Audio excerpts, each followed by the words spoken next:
మెదక్ జిల్లా నార్సింగి మండల కేంద్రంలో పీఏసీఎస్ ఆధ్వర్యంలో ఏర్పాటు చేసిన కొనుగోలు కేంద్రంలో తూకంలో మోసాలకు పాల్పడుతూ రైతులను దోపిడీ చేస్తున్నారని ఆరోపణలు వినిపిస్తున్నాయి.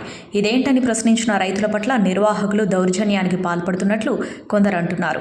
సన్నరకం ధాన్యం జాలి పట్టి తూకం వేయాల్సి ఉండగా పీఏసీఎస్ ఆధ్వర్యంలో ఏర్పాటు చేసిన కొనుగోలు కేంద్రంలో జాలి మిషన్ లేకపోవడం విడ్డూరంగా ఉంది.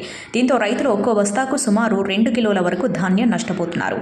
41.300 గ్రాముల తూకం వేయాల్సి ఉండగా 43.300 అదనంగా తూకం వేస్తూ నిర్వాహకులు రైతులను దోచుకుంటున్నారని కొనుగోలు కేంద్రాల వద్ద రైతులు అంటున్నారు.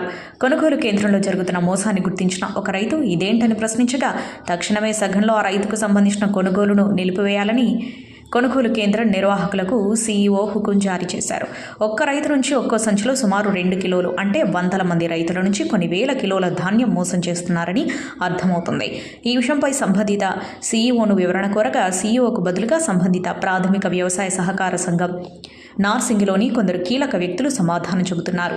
రైస్ మిల్లర్లు కొనుగోలు కేంద్ర నిర్వాహకులు కలిసి మోసాలకు పాల్పడుతున్నారని, ఈ విషయంపై వెంటనే సంబంధిత అధికారులు చర్యలు తీసుకోవాలని రైతులు కోరుతున్నారు. వడ్లు తొందరగా కాంట కావాలి, కాంటలు సరిగా అయితలేవు. ఇవాళ వస్తుర్రు బంద్ అవుతుర్రు, సగం పొద్దు పెడుతుర్రు. ఇక వడ్లు వర్షాలు కొడితే ఖరాబ్ అయిపోతాయి. తొందరగా కాంటలు కావాలి.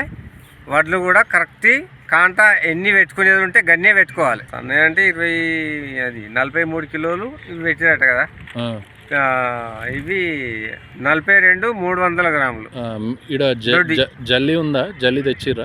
జల్లి లేవు. సీఈఓని అడిగిరా? మరి సీఈఓని అడిగినాము. జల్లీలకి ఇట్లా ఏం లేవు. ముందుగల్లా అంతకుముందే వయసు నడిచింది. జల్లీలు పోయాలని వాళ్ళు అన్నారు. రైస్ మిల్లు వీళ్ళు జల్లీలు పోయామని రైతులమ్మ ఆపేస్తున్నారు. రైస్ మిల్లల్లా పొరుగు రోళ్ళవి పెట్టుకుంటుండ్రు. నార్సింగోలే పెట్టుకోవాలి, పొరుగు రోళ్ళవి బంద్ చేయాలి.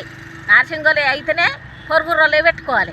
నార్సింగోలే ఏమో ఆపేస్తున్నారు, పొరుగు రోళ్ళే పెట్టుకుంటారు. రైస్ మిల్లల్లా కాంట కూడా చక్కగా పెడతలేరు. ఎండినోళ్ళే ఆడ పెడుతురు, ఎండినోళ్ళే పెట్టుకొని పోతురు మొక్కలు చూసుకుంటా. ముందుగా వచ్చిన వాళ్ళే పెడుతురు, ముందుగా వచ్చిన వాళ్ళే ఏడ పెడుతురు. మామూలు ఈడు ఉన్న చూసుకుంటూ పోతురు. అంతే, వాళ్ళ మొక్కలు చూసుకుంటూ పెడుతురు. ఈడు ఉన్నోళ్ళు కూడా మొక్కలు చూసుకుంటూ పెడుతురు వాళ్ళు కూడా. Hi everybody, this is Kiriti Damaraju. Like, share and subscribe to Saira TV. Oh, Saira!